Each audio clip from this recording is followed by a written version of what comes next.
Cebu Korean Association Incorporated nanawagan sa lokal nga gagamahanan sa dakbayan sa Lapu-Lapu nga tabangang mabakunahan ang ilang mga sakop aron nga anaaron diyan sa dakbayan. Si Luan Mirondina dunay live report. May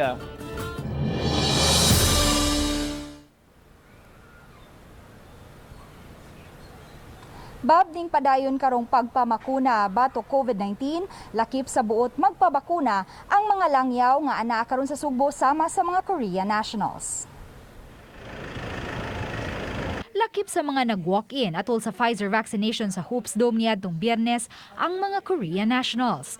Matod ni Teddy Park, Secretary sa Cebu Korean Association Incorporated, nga naglisod ang mga Korean nationals sa proseso nga agian sama sa pagpa-register aron malakip sa mga ma-schedule sa mabakunahan. I heard some of the Koreans were able to get vaccinated through your programs, but we still do have some difficulties like online registration or whatsoever. We have a list of few informations that how we could do it.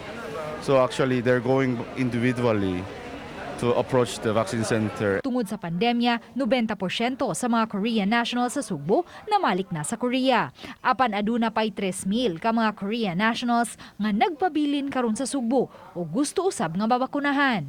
Because the usual business they based almost on tourism.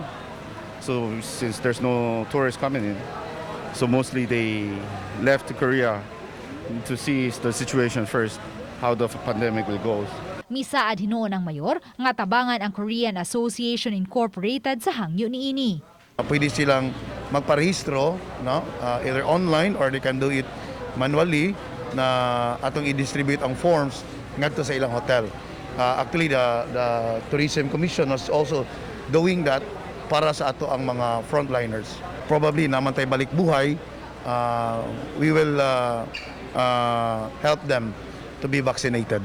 Dugang 3,000 doses sa Sinovac vaccines ang nadawat sa dakbayan karong adlaw.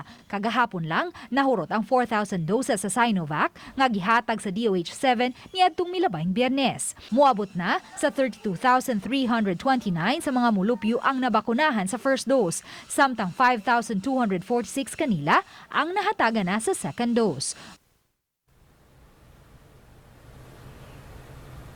Bab, sama sa mga Pinoy, ubay-ubay usab sa mga Korean nationals ang adunay brand preference sa bakuna sama sa Pfizer. Apan sa pagkakaron, Sinovac vaccines pa lang ang available karon sa dakbayan sa Lapu-Lapu. Bob?